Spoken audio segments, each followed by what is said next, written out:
Good morning students.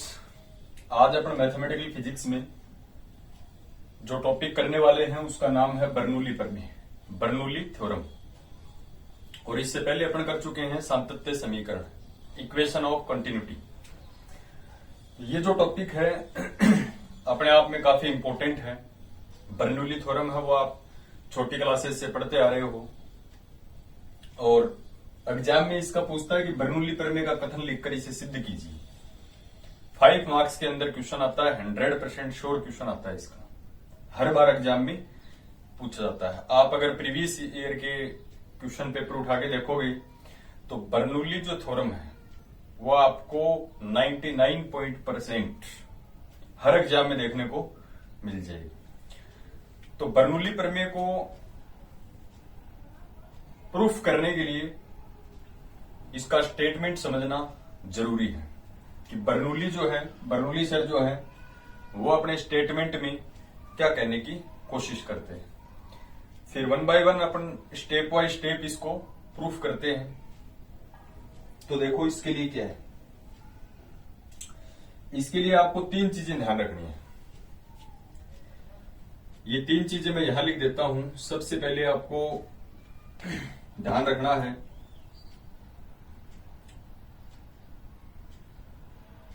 No viscosity, no viscous.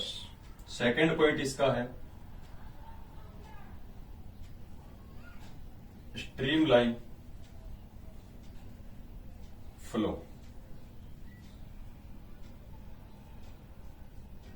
और third point इसका है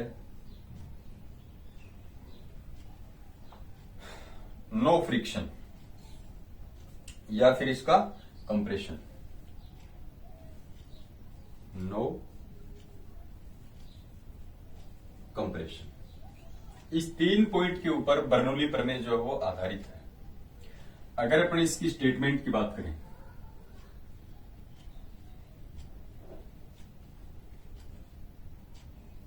स्टेटमेंट अगर अपने को समझ में आता है तो इसको प्रूफ करना बहुत ही इजी हो जाता है। यहां पर मैंने 3 पॉइंट लिखे, देखो। नो विस्कस, विस्कस का मतलब होता है श्यानता का गुण, यानी जो फ्लूइड है उसके अंदर क्या नहीं होना चाहिए, श्यानता का गुण नहीं होना चाहिए। विस्कोसिटी जिसको अपन बोलते हैं, यानी वो अश्यान तरल पदार्थ अपन बोल सकते हैं, ठीक है। यानी किसी भी प्रकार के श्यानता का गुण उस तरल में नहीं होना चाहिए। दूसरा पॉइंट इसमें लिखा है स्ट्रीमलाइन फ्लो, धारा रेखीय प्रवाह है। मैंने आपको बता चुका हूं आपको कि धारा और विक्षुब्ध जो प्रवाह है उन दोनों के बारे में, स्ट्रीमलाइन और ट्यूबुलेंट जो फ्लो है, इनके बारे में अपन डिस्कस कर चुके हैं। स्ट्रीमलाइन फ्लो का मतलब है धारा रेखीय प्रवाह। कोई भी तरल अगर धारा रेखीय प्रवाह करता है, धारा रेखीय प्रवाह का मतलब किसी तरल का एक अणु जिस बिंदु से होकर गुजरता है तो बाकी के जो अणु हैं वो भी उसी बिंदु से होकर गुजरने चाहिए। ये कहलाता है इसका स्ट्रीमलाइन फ्लो। जैसे परेड के अंदर होता है कि एक व्यक्ति के पीछे दूसरा व्यक्ति होता है, इस प्रकार से एक लाइन के अकॉर्डिंग होता है, ठीक है। तो स्ट्रीमलाइन फ्लो होना चाहिए, विस्कस उसके अंदर होना नहीं चाहिए। और तीसरा है नो कंप्रेशन। अगर अपन इस तरल के ऊपर, जैसे ये नली है, उस नली में कोई तरल प्रवाहित हो रहा है तो इस तरल के ऊपर अगर अपन दाब लगाएं तो इस दाब की वजह से, कंप्रेशन का मतलब होता है संपीड़न, ये जो तरल है वो संपीड़ित नहीं होना चाहिए। जैसे किसी नली या पाइप में अपन बात करें तो वाटर बह रहा है तो अपन पाइप को अपन पिचका दें तो जो वाटर है उसमें क्या कंप्रेशन हो जाता है, यानी वो क्या हो जाता है, संपीड़ित हो जाता है। तो इसके अंदर ये बर्नौली प्रमेय तभी वैलिड है जब नो कंप्रेशन, यानी किसी भी प्रकार का संपीड़न नहीं होना चाहिए, यानी आप असंपीड़ित बोल सकते हो। तो बर्नौली प्रमेय को समझने के लिए, या बर्नौली प्रमेय किस प्रकार के तरल पदार्थों पर लागू होती है, तो ये 3 पॉइंट आपको ध्यान रखने हैं। बर्नौली प्रमेय ऐसे तरल पदार्थों पर लागू होती है जिसमें श्यानता का गुण नहीं होता, यानी किसी भी प्रकार की विस्कोसिटी नहीं होती। एक बार ध्यान रखना है, विस्कोसिटी के बारे में अपन डिस्कस करेंगे, श्यानता के बारे में, यानी वो श्यान नहीं होना चाहिए, अश्यान तरल होना चाहिए। सेकंड है स्ट्रीमलाइन फ्लो, यानी उसका जो प्रवाह है वो धारा रेखीय होना चाहिए, एक लाइन के अकॉर्डिंग होना चाहिए। थर्ड है नो कंप्रेशन, अगर इस पाइप के ऊपर अपन प्रेशर लगाएं, दाब लगाएं, तो इस तरल पदार्थ में किसी भी प्रकार का क्या होना चाहिए, संपीड़न नहीं होना चाहिए। यानी अपन बात करें तो असंपीड्य होना चाहिए। तो 2 पॉइंट तो विशेष ध्यान रखने हैं आपको, एक तो तरल पदार्थ है वो असंयान होना चाहिए और दूसरा है वो असंपीड़ित होना चाहिए। दोनों पॉइंट्स जो है वो काफी इंपॉर्टेंट हैं। तो बर्नौली प्रमेय ऐसे पदार्थों पर लागू होगी जिसमें किसी भी प्रकार की विस्कोसिटी नहीं होगी और किसी भी प्रकार का क्या नहीं होगा, कंप्रेशन नहीं होगा। तो अपन बात कर लेते हैं इसकी स्टेटमेंट की, कथन की। बर्नौली प्रमेय का जो कथन है वो क्या कहता है, देखो स्टेटमेंट ध्यान से आप देखोगे, ये कोई पाइप है कोई नली है। बर्नौली प्रमेय के अनुसार कोई असंयान तथा असंपीड़ित तरल एक स्थान से दूसरे स्थान तक धारा रेखीय प्रवाह करता है। इस लाइन में मैंने तीनों पॉइंट जो लिखे थे वो तीनों यूज ले लिए। तरल पदार्थ कैसा होना चाहिए, असंयान, धारा रेखीय प्रवाह होना चाहिए और असंपीड़ित होना चाहिए, यानी किसी भी प्रकार का उसके ऊपर कंप्रेशन नहीं होना चाहिए। तो बर्नौली प्रमेय के अनुसार कोई असंयान और असंपीड़ित तरल एक स्थान से दूसरे स्थान तक धारा रेखीय प्रवाह करता है, तब होता क्या है कि उसके एकांक आयतन, यानी पूरे वॉल्यूम की बात नहीं कर रहा मैं, तो उसके एकांक आयतन में कुल ऊर्जा का योग सदैव क्या रहता है, नियत रहता है। ठीक है, यानी पूरे वॉल्यूम की बात नहीं करके, यानी एकांक आयतन की अपन बात करें तो एकांक आयतन के अंदर उस तरल पदार्थ की कुल ऊर्जाओं का जो समेशन है, जो योग है, वो हमेशा क्या रहेगा, नियत रहेगा। और मैं आपको बता दूं कि तरल पदार्थों के पास 3 प्रकार की ऊर्जाएं होती है। पहली ऊर्जा को आप बोलते हो दाब ऊर्जा, प्रेशर एनर्जी। दूसरी ऊर्जा को आप बोलते हो गतिज ऊर्जा और तीसरी ऊर्जा को आप बोलते हो स्थितिज ऊर्जा। ठीक है, छोटी क्लासेस में आपने पढ़ा होगा तरल पदार्थों के पास कितनी ऊर्जा होती है। जैसे साधारण जो कोई एटम है, कोई पार्टिकल है, उसके लिए 2 प्रकार की एनर्जी है, एक होती है गतिज ऊर्जा और एक होती है स्थितिज ऊर्जा, potential energy and kinetic energy. But तरल पदार्थों के अंदर 3 प्रकार की ऊर्जा होती है, दाबी ऊर्जा, गतिज ऊर्जा और स्थितिज ऊर्जा। और बर्नौली सर क्या कहते हैं कि इन तीनों ऊर्जाओं का योग क्या रहेगा, नियत रहेगा। लेकिन ये चीज कब वैलिड है, जब वॉल्यूम आपके पास क्या हो, यूनिट वॉल्यूम हो, यानी एकांक आयतन के अंदर ही ये चीजें वैलिड है। तो स्टेटमेंट में लिखता हूं,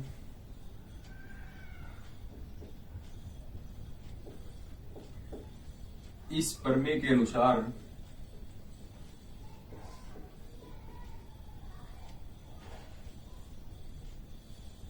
कोई असंयान, मैंने आपको बताया था श्यानता का गुण नहीं होना चाहिए, असंयान तथा असंपीड़ित तरल 2 चीजें होनी चाहिए। तो असंयान यानी विस्कोसिटी नहीं होनी चाहिए और दूसरा असंपीड़ित यानी नो कंप्रेशन। असंयान तथा असंपीड़ित तरल किसी पाइप या नलिका में कौन सा प्रवाह करता हो,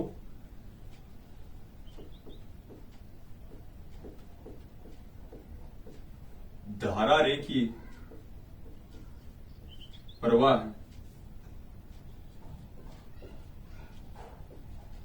करता है, तब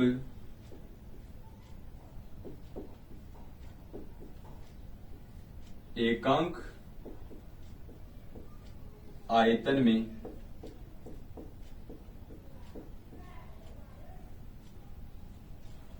तरल पदार्थ की कुल ऊर्जा, और इसके लिए कुल ऊर्जा 2 का योग नहीं होगी, 3 का होगी, यानी कुल ऊर्जा के ब्रैकेट में मैं लिख देता हूं दाबीय, गतिज तथा स्थितिज कुल ऊर्जा का योग, यानी तीनों को अपना ऐड करें, सदैव क्या रहेगा,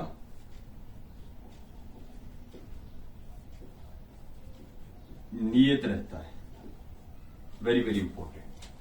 तो ये है इस बर्नौली प्रमेय का स्टेटमेंट कथन बिल्कुल इजी है, देखो रटना नहीं है आपको। ये क्या कहता है कि इस प्रमेय के अनुसार कोई असंयान तथा असंपीड़ित तरल किसी नलिका में धारा रेखीय प्रवाह करता है, ठीक है, यानी सीधी लाइन में फ्लो करता है।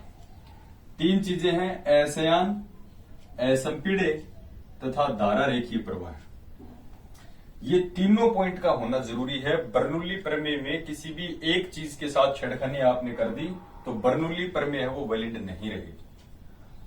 तो इस प्रमेय के अनुसार कोई असंयान तथा असंपीड़ित तरल किसी नलिका में धारा रेखीय प्रवाह करता है, तब उसके एकांक आयतन में, मैं पूरे नलिका के आयतन की बात नहीं कर रहा, यूनिट वॉल्यूम, एकांक आयतन की बात कर रहा हूं मैं।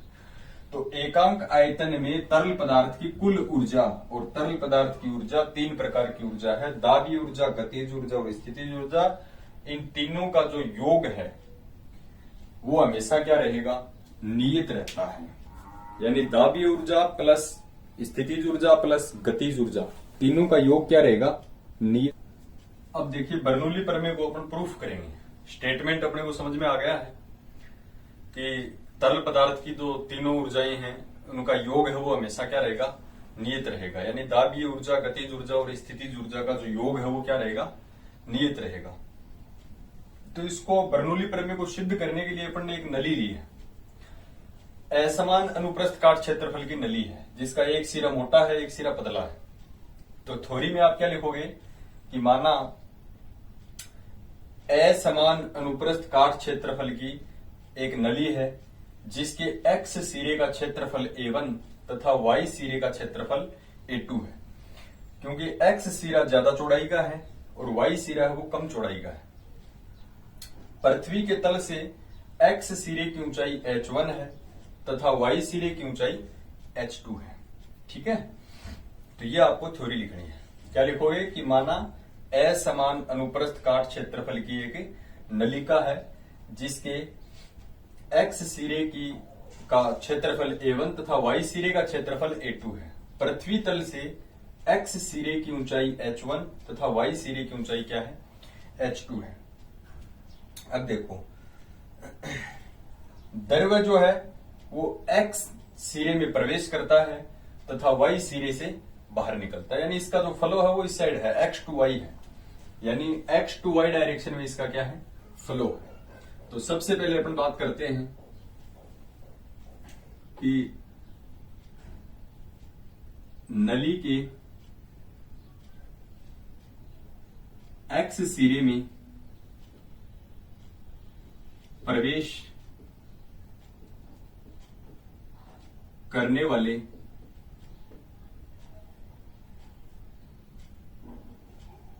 तरल द्वारा 1 सेकंड में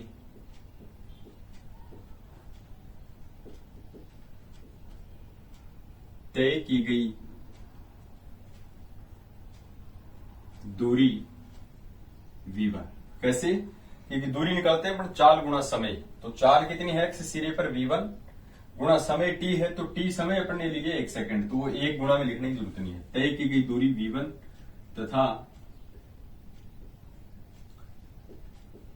y सिरे से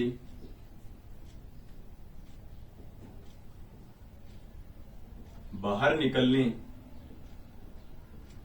वाले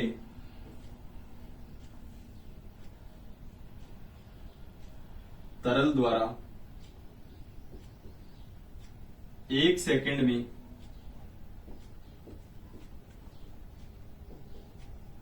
तय की गई दूरी v2 होगी। 1 सेकंड की अपन बात कर रहे हैं। तो नली के x सिरे में प्रवेश करने वाले तरल द्वारा 1 सेकंड में तय की गई दूरी कितनी होगी, v1 तथा y सिरे से बाहर निकलने वाले तरल द्वारा 1 सेकंड में तय की गई दूरी कितनी होगी, v2 होगी। अब देखो x सिरे का दाब अपन मान लेते हैं P1, इस सिरे का दाब कितना मान लेते हैं P1, और इस सिरे पर प्रेशर कितना मान लेते हैं P2। यानी इस नली के सिरे x सिरे पर जो दाब लग रहा है, लिक्विड का या फ्लूइड का, तरल का, वो P1 है तथा y सिरे पर जो दाब लग रहा है वो क्या है, P2 है।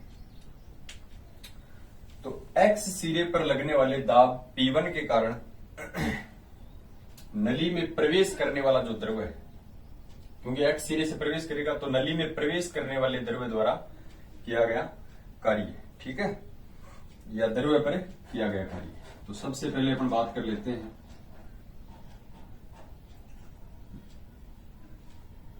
नली के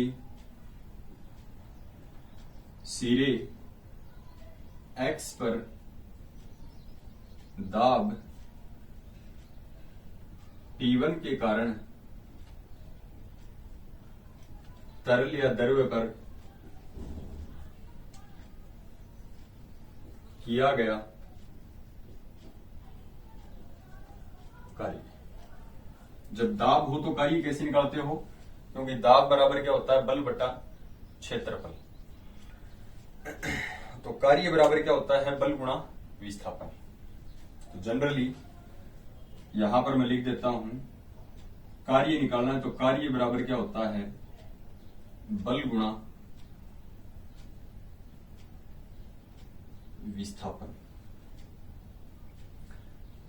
अगर अपन कार्य को W से लिखें तो बल कितना है, बल मान लें अपन F और गुणा में विस्थापन यानी x दूरी पर तय की गई दूरी कितनी है, 1 सेकंड में विस्थापन V1, तो गुणा V1। अब बल को क्या लिखते हो, यहां लिखता हूं मैं, क्योंकि दाब बराबर क्या होता है, बल बटा क्षेत्रफल। अपने को बल निकालना है तो बल बराबर क्या होगा, दाब गुणा क्षेत्रफल। दाब कितना P1, क्षेत्रफल कितना है A1। तो यहां से इसको W1 कर देता हूं, तो यहां से W1 बराबर F को क्या लिखोगे, P गुणा A। तो P की जगह P1 और गुणा A की जगह A1 इंटू V1। तो ये तो क्या आ गया, x सिरे पर जो तरल नली में प्रवेश कर रहा है, क्योंकि x नली के अंदर क्या, x सिरे पर क्या होगा, प्रवेश करेगा। तो जो तरल x सिरे में प्रवेश कर रहा है उसके ऊपर किया गया कार्य है। ऐसे ही किया गया कार्य किसके लिए निकाले अपन, y सिरे से जो तरल बाहर निकल रहा है उसके ऊपर किया गया कार्य।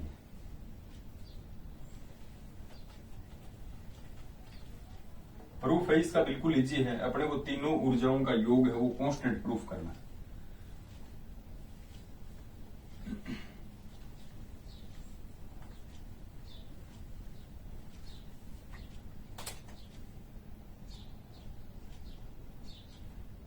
इसी प्रकार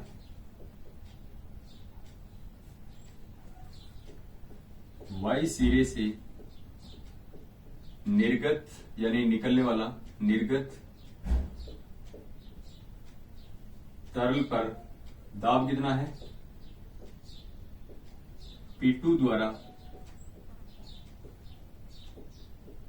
किया गया कार्य, उसको क्या बोलते हैं अपन, W2। और सिमिलरली क्या लिखेंगे, P1 की जगह P2, A1 की जगह A2 और V1 की जगह V2। तो क्या लिखेंगे, P2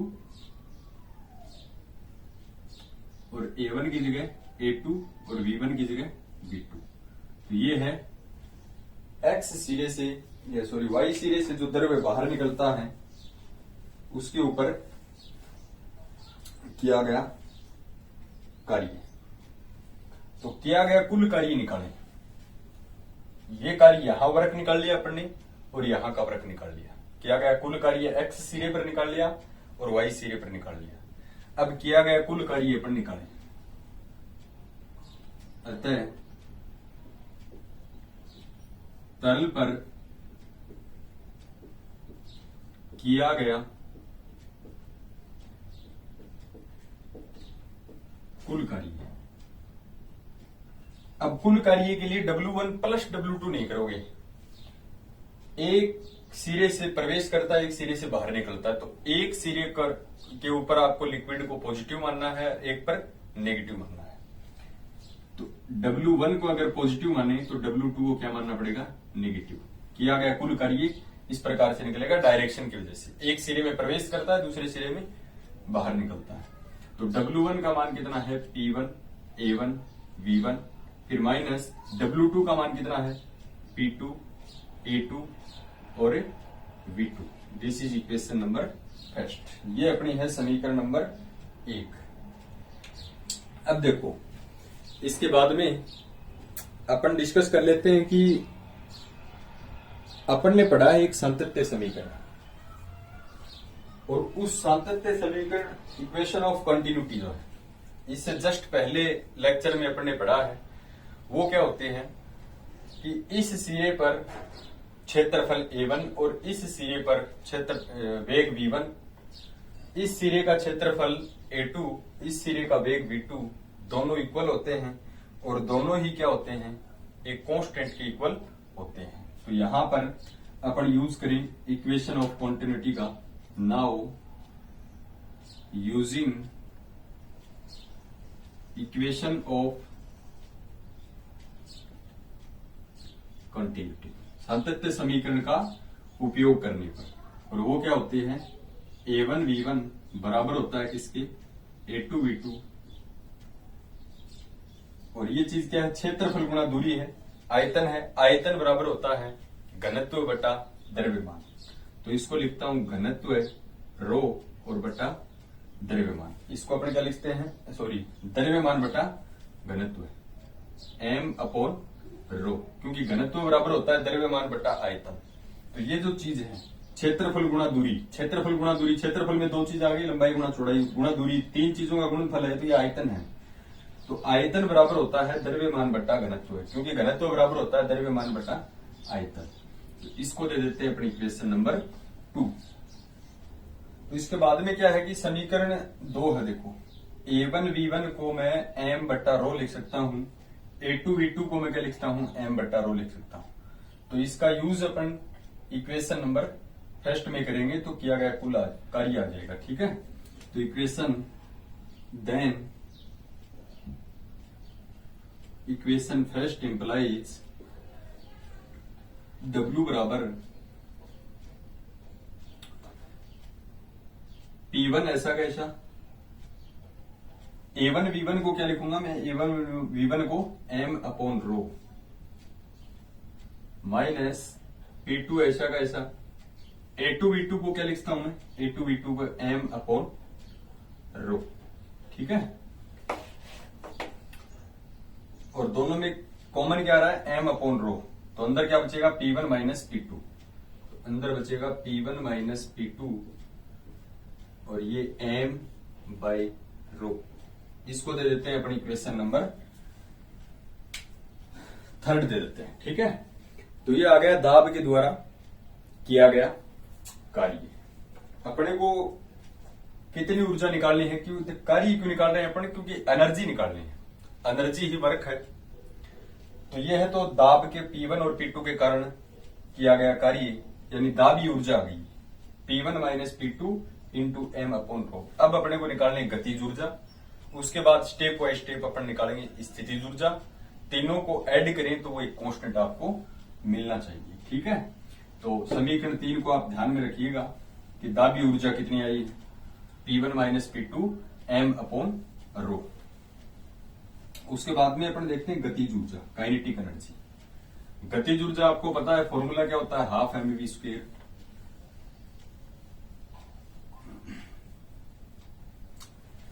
अब सबसे पहले देखते हैं एक्स सिरे पर गतिज ऊर्जा, फिर देखेंगे वाई सिरे पर गतिज ऊर्जा।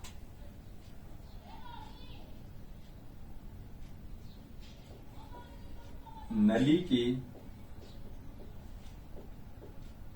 एक्स सिरे पर तरल की गतिज ऊर्जा, गतिज ऊर्जा क्या होती है, हाफ M V1 स्क्वायर।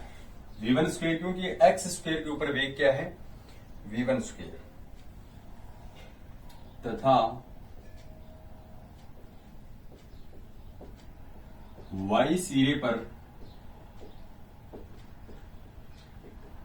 गतिज ऊर्जा को क्या लिखोगे, हाफ mv²। ठीक है।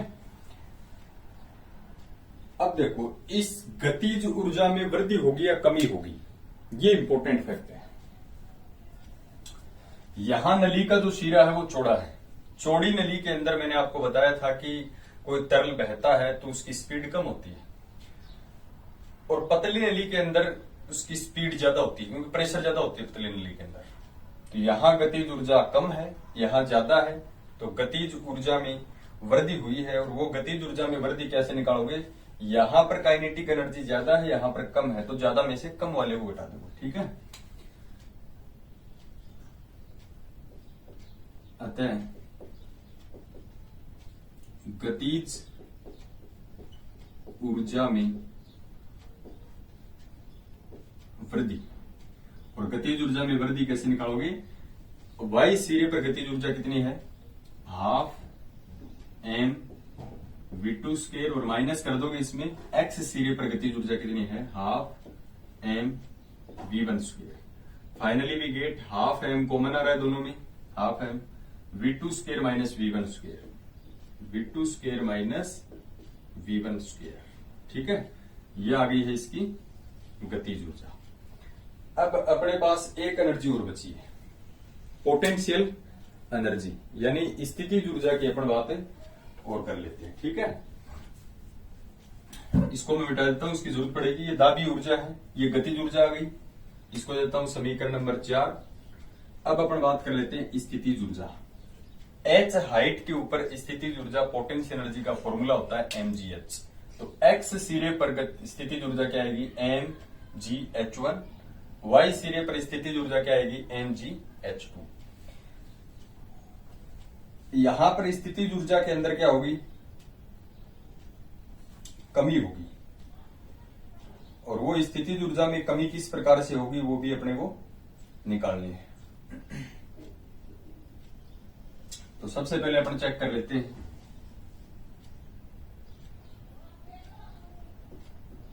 x सिरे पर स्थितिज ऊर्जा, स्थितिज ऊर्जा का फॉर्मूला होता है mgh, और h की जगह क्या है, h1। इसी प्रकार से y सिरे पर स्थितिज ऊर्जा कितनी होगी, mgh2। ठीक है। तो यहां पर स्थितिज ऊर्जा में कमी, क्योंकि ये h के ऊपर डिपेंड करती है। हाइट कौन सी ज्यादा, देखो यहां h1 हाइट है, यहां हाइट है h2, तो आपको ज्यादा हाइट कौन सी दिख रही है, x सिरे की। इसका मतलब x सिरे के ऊपर स्थितिज ऊर्जा ज्यादा है, क्योंकि स्थिति यहां पर ज्यादा है, इसकी ऊंचाई है। और y सिरे के ऊपर ऊंचाई क्या है, कम है। तो y सिरे के ऊपर स्थितिज ऊर्जा क्या है, mgh2। तो स्थितिज ऊर्जा में वृद्धि हुई या कमी हुई, यहां ज्यादा है या कम है, तो कमी हो गई। ठीक है। आगे गए तो अपन क्या होगी, कमी होगी। अतः स्थितिज ऊर्जा में कमी, क्योंकि ये h का फंक्शन होती है, h हाइट कम है आगे, स्थितिज ऊर्जा में कमी। वो कमी कैसे निकालोगे, दिस माइनस दिस, ज्यादा कौन सी है, mgh1 माइनस mgh2, और इन दोनों में कॉमन क्या रहा है, mg, अंदर क्या बचेगा, h1 माइनस h2। अब देखिए अपन ने गतिज ऊर्जा निकाल ली, गतिज ऊर्जा में क्या हो गई, वृद्धि हुई है, और स्थितिज ऊर्जा में क्या हुई है, कमी हुई है। एक ऊर्जा अपन पहले ही निकाल चुके हैं, दाबी ऊर्जा। तो अब अपन डिस्कस करते हैं कि इस तरल पदार्थ की कुल ऊर्जा जो होगी वो गतिज ऊर्जा प्लस स्थितिज ऊर्जा होनी चाहिए। कोई दुनिया का कोई भी पार्टिकल है, उसकी टोटल एनर्जी क्या होती है, kinetic energy plus potential energy, यानी कुल ऊर्जा बराबर होता है स्थितिज ऊर्जा प्लस गतिज ऊर्जा। तो गतिज ऊर्जा में वृद्धि हुई है, स्थितिज ऊर्जा में कमी हुई है, तो दोनों को ऐड नहीं करना है, दिस माइनस दिस करना है, गतिज ऊर्जा माइनस स्थितिज ऊर्जा, यानी द्रव्य की कुल ऊर्जा कितनी आएगी। काफी इंपॉर्टेंट है, बर्नौली प्रमेय, हर कंपटीशन एग्जाम में इसका क्वेश्चन आता है कंफर्म। और अपने एग्जाम के अंदर 100% 5 मार्क्स के अंदर क्वेश्चन आता है, बिल्कुल इजी प्रमेय है। लिखो अतः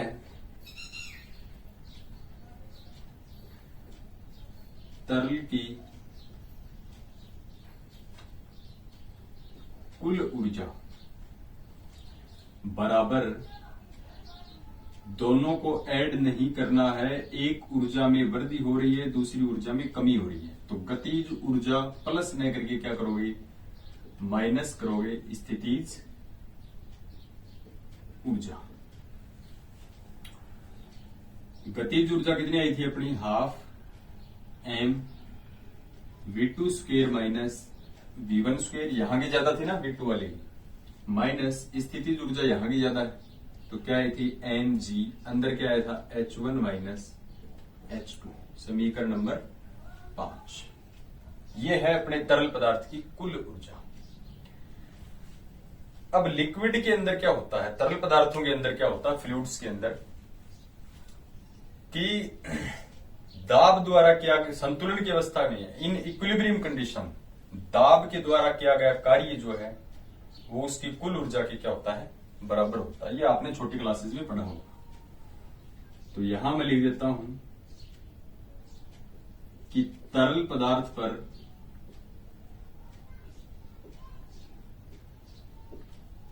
दाब द्वारा किया गया कार्य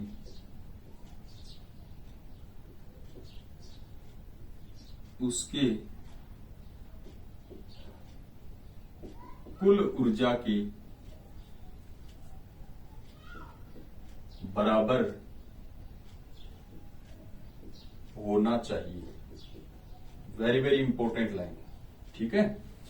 क्या होना चाहिए कि तरल पदार्थ द्वारा या तरल पदार्थ पर दाब के द्वारा किया गया कार्य जो है किसके बराबर होना चाहिए, उसकी कुल ऊर्जा के बराबर होना चाहिए। अब इंपॉर्टेंट फैक्ट है, आपने दाब द्वारा किया गया कार्य निकाल चुके। समीकरण नंबर 3 को आप ध्यान से देखिए, कितना आया था, P1 माइनस P2 और क्या था m upon rho equals to कुल ऊर्जा के, कुल ऊर्जा कितनी है, गतिज ऊर्जा माइनस स्थिर ऊर्जा, समीकरण नंबर 5। ये कहां से लिखा आपने, समीकरण नंबर 3 से, जो स्टार्टिंग में दाबी ऊर्जा आपने निकाल ली, half M v2 square minus v1 square minus M G h1 minus h2। ये किसकी वजह से आया है, संतुलन की अवस्था के अंदर ऐसा होता है, ठीक है। Very very important. अब इसको अपन ओपन करते हैं थोड़ा सा, इस पूरे सिस्टम को अपन ओपन करते हैं। 1-1 वाली क्वांटिटी एक तरफ करते हैं, 2-2 वाली एक तरफ करते हैं। यहां देखो, इसको ओपन करोगे तो क्या आएगा, P1 m बाई रो, ठीक है, minus P2 m by rho बराबर half m v2 square minus ये हाफ m v1 स्क्वेयर, ये minus M G h1 minus M G h2। सभी में m कैंसिल हो रहा है बोथ साइड, ठीक है। m तो क्या हो गया, कैंसिल हो गया। अब 1 वाली क्वांटिटी को एक साइड करोगे और 2 वाली क्वांटिटी को एक साइड करोगे, ठीक है। तो आएगा क्या, देखो, देन दिस इंप्लाइज ये P1 अपॉन रो, इस साइड में 1 कौन है, देखो ये माइनस का है, हाफ v1 स्क्वेयर, तो ये इस साइड में क्या आएगा, प्लस हाफ v1 स्क्वेयर, और 1 का क्या है gh1, तो माइनस का इस साइड में आएगा, प्लस का gh1 बराबर 2-2 वाले एक तरफ करेंगे तो ये इस साइड में जाएगा प्लस का, ये हो जाएगा P2 बाई रो, फिर प्लस हाफ v2 स्क्वेयर, फिर और ये माइनस माइनस का क्या आएगा, प्लस का आएगा, क्योंकि यहां देखो माइनस को अंदर मल्टीप्लाई, माइनस माइनस प्लस, तो ये प्लस GH2, ठीक है। क्या किया आपने, 1 की क्वांटिटी एक तरफ की है, 2 की क्वांटिटी है वो एक तरफ अपन ने की है।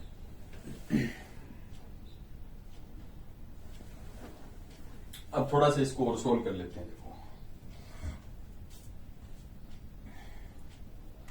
इसको यहां सोल्व कर लेते हैं थोड़ा सा, बिल्कुल इजी है। तीनों एनर्जी को आप निकालिए, संतुलन की अवस्था में दाबी ऊर्जा को बराबर कीजिए किसके किए गए कार्य। देखो इसको रो से मल्टीप्लाई कर रहा हूं मैं पूरे को, तो रो से मल्टीप्लाई करेंगे, यहां का हट जाएगा, क्या बचेगा ओनली P1 प्लस यहां का क्या आएगा half rho V1 square plus यहां रो GH1 बराबर, यहां भी रो को मल्टीप्लाई करेंगे तो P2 plus half rho V2 square plus रो GH2। एक्स सिरे की दाबी ऊर्जा, ये दाबी ऊर्जा हाफ mv स्क्वेयर, m की जगह क्या है रो है। एकांक आयतन के लिए मैंने आपको बताया था नीचे की क्या है कि द्रव्यमान बट्टा आयतन, ये घनत्व बराबर द्रव्यमान बट्टा आयतन होता है। तो यहां पर आयतन इसका एकांक है, तो ये गतिज ऊर्जा है, ये स्थिति ऊर्जा mgh, m की जगह आपको रो दिखेगा इसमें, ठीक है। तो x सिरे के ऊपर कुल ऊर्जा बराबर आ गई किसके, y सिरे के ऊपर कुल ऊर्जा के, ठीक है। तो इसको मैं सिंप्लीफाई करके क्या लिखता हूं, P plus half rho V square plus रो GH, और बराबर में क्या आएगा, कोई ना कोई कांस्टेंट क्वांटिटी आपको मिलेगी। तो ये इक्वेशन है। कुल ऊर्जा जो है ये दाबी ऊर्जा, गतिज ऊर्जा हाफ mv स्क्वेयर, स्थितिज ऊर्जा mgh, और मैंने आपको बताया कि m की जगह यहां पर आपको दिखेगा रो, क्योंकि आयतन जो लिया है वो आपने एकांक लिया है, ठीक है। तो ये जो इक्वेशन है इसी को बर्नौली समीकरण कहते हैं। This equation is known as Bernoulli equation. तो ये है अपनी बर्नौली समीकरण जो काफी इंपॉर्टेंट है। बर्नौली ने क्या बताया स्टेटमेंट में, कई बार देखो क्या करता है एग्जाम में स्टेटमेंट पूछ लेता है 1.5 में। तो बर्नौली ने अपने स्टेटमेंट में क्या बताया था कि कोई अश्यान द्रव्य हो और असंपीड्य हो, किसी नली में धारा रेखीय प्रवाह करता है, तो उसकी दाबी ऊर्जा, गतिज ऊर्जा और स्थितिज ऊर्जा का योग जो आएगा तीनों का, वो नियत प्राप्त होगा। इसी को बर्नौली प्रमेय कहते हैं। और ये जो समीकरण है वो आपको ध्यान रखनी है, काफी इंपॉर्टेंट है। अब के जो टॉपिक आएंगे वो इसी समीकरण के ऊपर आधारित होंगे। तो आपको डायरेक्ट याद रखना है P plus half rho V1 V square plus रो GH बराबर क्या होगा, कांस्टेंट होगा। तो ये अपनी बर्नौली समीकरण है। कोई प्रॉब्लम है तो आप डिस्कस कर सकते हो।